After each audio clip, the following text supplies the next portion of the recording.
And now, another tale well calculated to keep you in suspense.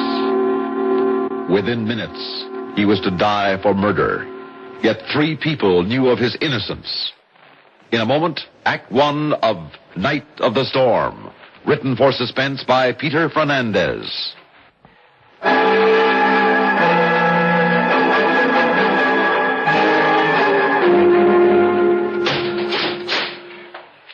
Well, did you make the appeal? I did my best, Jim, but the governor turned me down. I see. Then there's no other chance? No hope at all? Well, as the governor pointed out, if we can come up with any new evidence, any new facts... New evidence? Facts? If I knew anything, don't you think I would have told you long ago, even before the trial? I didn't kill my uncle. I hadn't seen him in years. You know all that, Jim, but we haven't been able to prove it. The district attorney could prove that you killed him. I didn't. Right up to the second they strap me in the chair tomorrow night and turn on the juice, I'm going to keep on swearing. Of course you are, Jim. Now, but you, my lawyer, you don't believe me either. You just pretend. That's what you're paid for. That's what you're doing. Now, listen to me, Jim. Please. The only one who's ever believed in me is Emily. And what's going to happen to her after tomorrow when I'm dead? What's going to happen to Emily? Calm down, Jim. This isn't doing any good. I didn't kill my uncle. I didn't. He didn't kill Uncle Corey. You know that as well as I do, Steve. Jim needed money, didn't he? He never killed for it. He needed it desperately. In his will, Uncle Corey was leaving everything to Jim. He had reason enough. I've said it 1,000 times already. Jim couldn't have done it. I know him so well. Why, if there was even a bug in the house, he'd take it outside and let it go rather than kill it. But look, Emily, sooner or later we've got to start facing the fact that there isn't a shred of evidence to prove that he wasn't the killer. Steve, do you mean you never believed him either? You, his own brother? Oh, come on, Em. I wanted to believe him, you know that. Did you?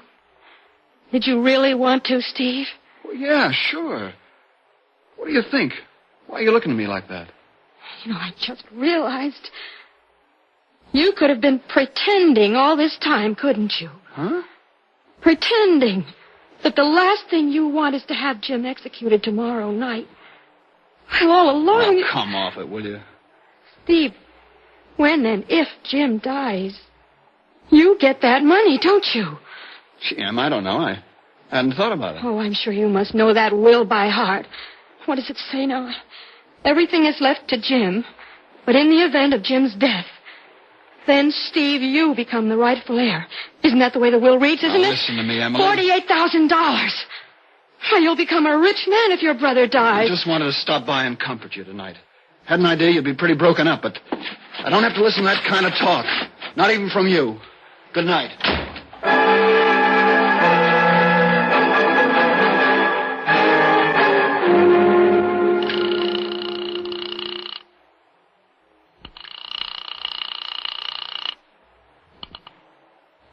Steve, I thought you'd be home by now. What do you want? Look, just before you left, you gave me an idea. Tell me, I've forgotten. What was the name of that woman you were with the night Uncle Corey was killed? What do you want to know that? Please, what's her name? Good night, Emily. Look, in the morning I can look it up in the court records. You might as well tell me. But I broke off with her. I don't see her anymore. If I can find her, I'm going to have a talk with her, Steve. You keep away from her. Why? Why? You must have a reason. Tell me. She might have moved out of town. Are you afraid of me seeing her? No, of course not. Jim killed Uncle Corey. It was proved in the court. There's nothing you, me, or anybody else can do to save him from going to the chair for it. Steve, if something can be done to save my husband, who happens to be your brother, don't you want me to try? You haven't a chance. Her name, Steve. What is the name of the woman who gave you such a good alibi? Stay away from her. I see. So that's the attitude you're taking now. All right.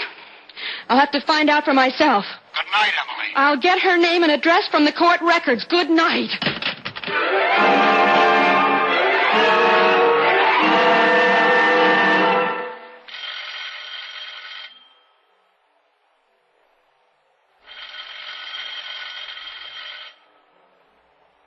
Yeah, who's there?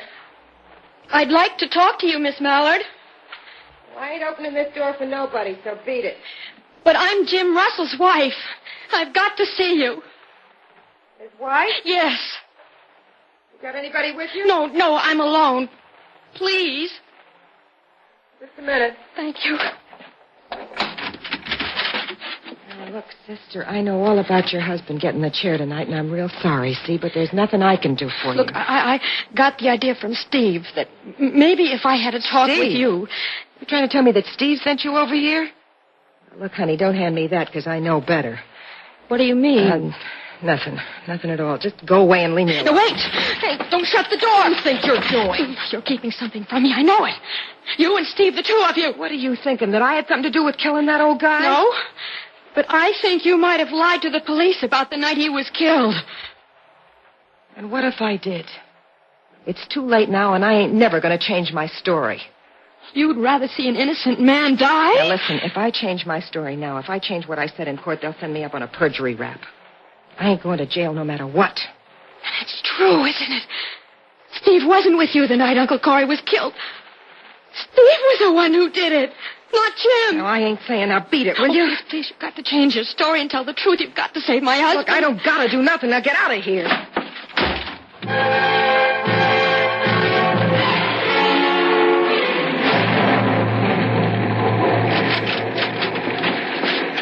Mr. Rutland, at last, thank goodness. Oh, hello, Mrs. Russell. Mr. Rutland, I've been waiting here in your office for almost 2 hours. It's that storm out there. The highways are flooded. I know. My car stalled when the ignition got wet. Well, anyway, I'm here, but I'm sorry to say that the news I brought from upstate isn't good. Mrs. Russell, there'll be no reprieve tonight for Jim. Yes, there will.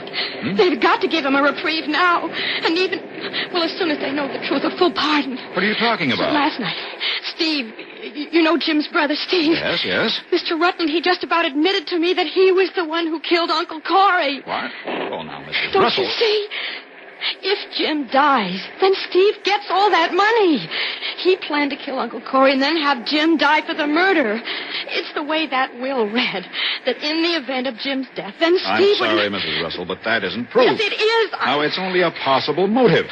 One that I know the police considered a long time ago. Mr. Rutland... Your husband's hunting knife was used in the murder. I know. His prints were on it, Yes. whether planted or not. Yes. And your husband didn't have an alibi for that night, but Steve did. An airtight alibi. Please listen. She lied. That woman, Muriel Mallard, went into court and lied that Steve was with her that night. Perjury? Well, possibly, but I doubt it. She had no reason to.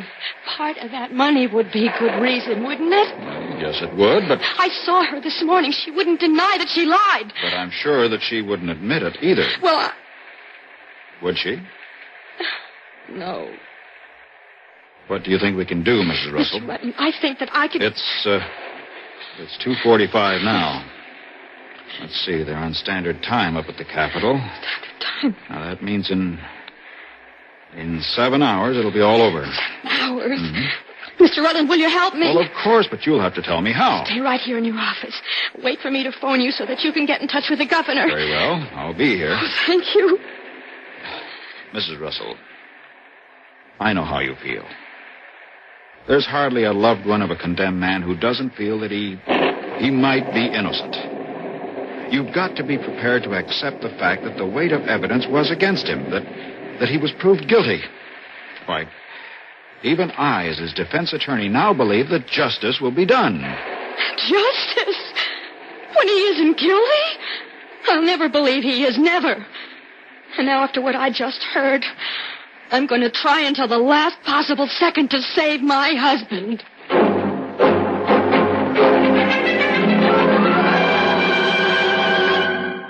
In just a moment, we will return for the concluding act of Suspense.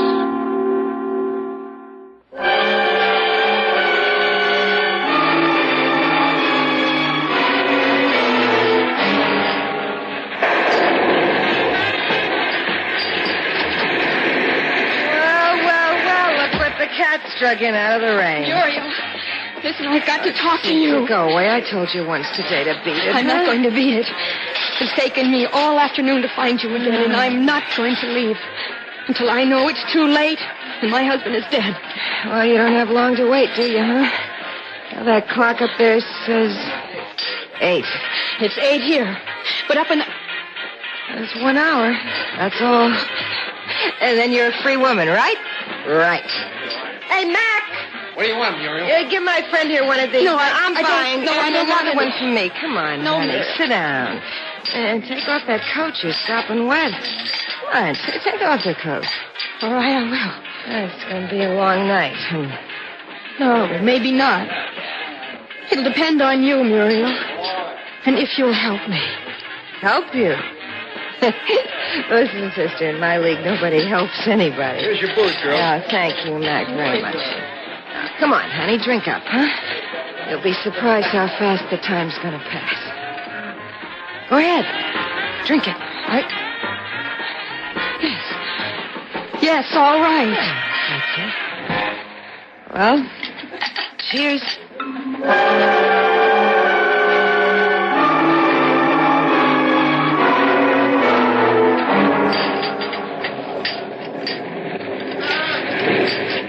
Hey, brother, just listen to that storm out there, huh? What a night.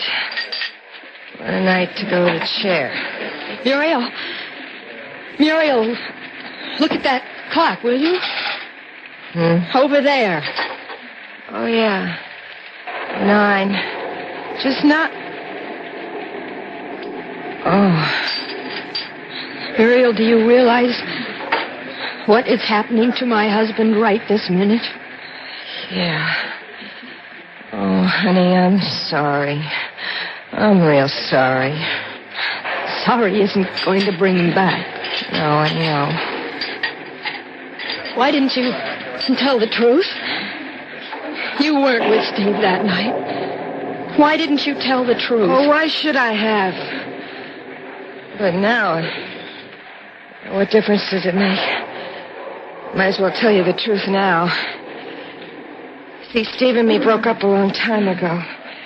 I was with Fred Baines that night. Who? Yeah, Freddie Baines, you know, owns the auto parts company. I guess you don't know Freddie, no. But that's where I was. That's who I was really Why with. did you lie, Muriel? Listen, sister, all my life I never seen more than a couple $100 at one time. And now? Oh, boy, now that's all over. I'm going to see 10,000. Imagine 10 G's off for me. Hey, where you going? Fred Baines. He's the one who can tell the police that you weren't with Steve that night. I can call my lawyer now and have him get a reprieve for Jim. Hey, honey, you might as well stay and have another drink. It's too late to do anything now. Your husband's dead. That's all over with. It's 9:00 here. But upstate, they're on standard time. Up there, he won't die for an hour. Oh, yeah, that little... ain't gonna do her no good. She can't prove nothing. Hi, Muriel. Thought I'd find you here. See? She's in there. I told her about me and Fred. I didn't know. Hang up that phone, Emily. No. I can get the proof now that Jim isn't the killer. And I can prove that you were the one, Steve. Gun's in my pocket. Aim right at your head, Emily. Hang up that phone. No, Steve. Hang it up. No. I'm following you all afternoon, just waiting to see if you make a move like this. Well, it didn't do you any good. You just kept your nose out of this. Well, I got my car parked right outside of the curb, so come on. No. What are you going to do? What do you think I'm going to do now you know about Muriel being with Fred? Won't this be a coincidence? You and Jim dying on the same night. Move, Emily, or I'll kill you right here.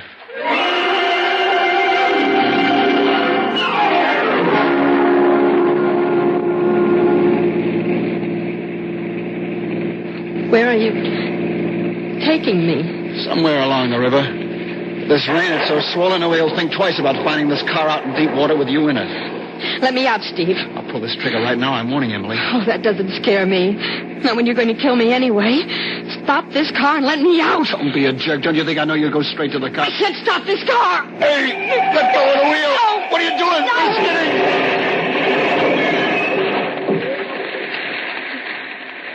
Oh. Told you to let me out. Open. There. The gun. Where's that gun? Emily, come back here. Don't leave me pinned under the steering wheel like this. Emily! Emily! 25 to 9 up there. 25 minutes. Oh, the phone. The phone. I've got to get to a phone.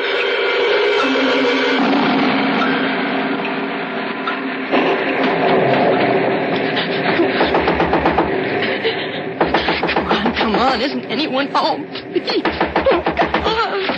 Oh, thank goodness. Yeah? Please. There's been an accident down that way. May I use your phone? An accident, eh? Anybody hurt? I don't know for certain. Please, I've just got to get to a It can't phone. be too bad if you don't even Please, know. I've got to make a phone call. Well, I understand Please. that, but you could have seen for yourself if you looked up at the wire coming What? into this house. Just electric. I ain't got no phone. No phone? That's what I said. What am I going to do? I've only got 20 minutes. Huh? I've got to get to a telephone. I see. Well, Please. can you make out that clump of trees up the road there? Yes. Well, just the other side. There's a bend in the road, Yes. and then a gas station. They got a booth right out near the pump. Thank you. You're getting all soaked. I'll lend you my umbrella.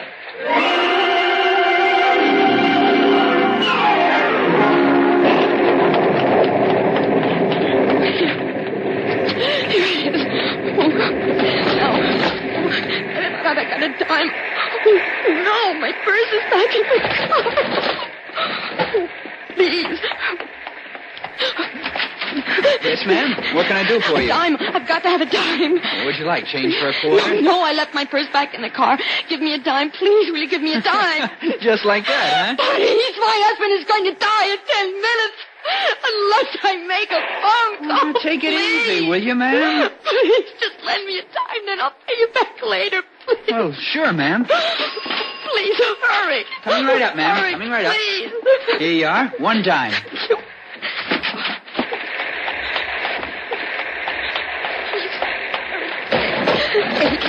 8 minutes. This number. What's the number? I can't remember. Oh, I have to look it up.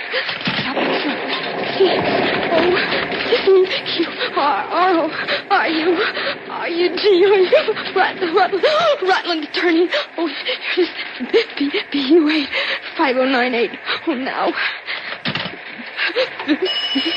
B-U-A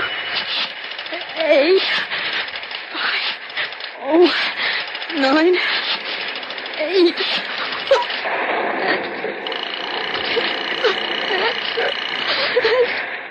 We said he'd be there. He said he'd wait. Please. Hello? Oh, Mr. Rutland. This is Emily Russell. They've got to stop the execution. Why, you know they can't stop it, Mrs. Russell, unless we've got definite proof that he's innocent. Mr. Rutland, we will be able to prove it. What? We will be able to prove that Muriel wasn't with Steve that night. We Well, will. the facts, Mrs. Russell, We the facts. will. That's what they're waiting for. They'll grant a stay to investigate, but what can we give them to go on? Muriel was with a Fred Baines that night. When I found out Steve tried to kill me. Hurry, Mr. Rutland, hurry, please. What's the number of the phone you're talking about? Academy 23099. All right, I'll call you right back just as soon as I've spoken to the governor. Well, then I'll wait here. I've got to know if Jim is safe. I understand. Hang up now, Mrs. Russell. Yes, of course. 6 minutes. He's got to be in time. Yes? It's Rutland, Mrs. Russell. I'm sorry to say that I couldn't get through to the governor. You couldn't. Well, No. with this storm, the wires at the Capitol are down. There isn't one open line. No. But, Mrs. Russell, didn't you hear what I said? All the lines are down. I spoke to the power company, and the electric wires are down, too. Don't you see, Mrs. Russell, there's no power at all up there. Then Jim wasn't executed. No, he wasn't. Oh, thank God. Well, there's nothing more for you to worry about, Mrs. Russell. By the time the power is restored, the authorities will have the whole story, and they can start checking it out. And they'll find that Jim is innocent. Just as I always knew he was.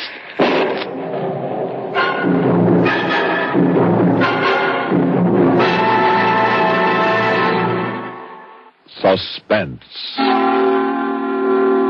You've been listening to Night of the Storm, written for Suspense by Peter Fernandez. In a moment, the names of our players and a word about next week's story of Suspense.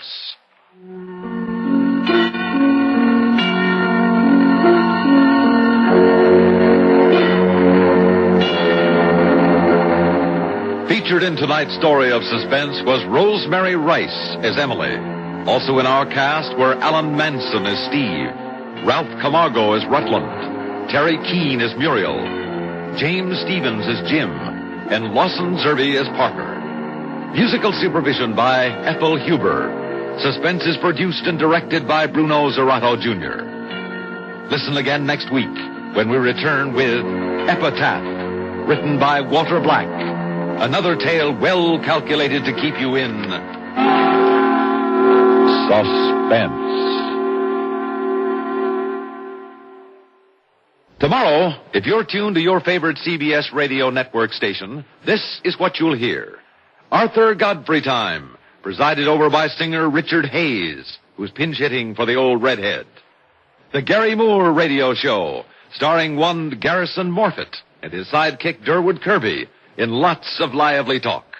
Art Linkletter's House Party, with fun for all the guests, including you, and highlighting Art's inimitable children's interviews.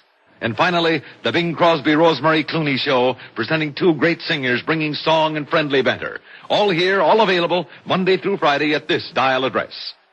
The latest news every hour, on the hour, every weekday on the CBS Radio Network.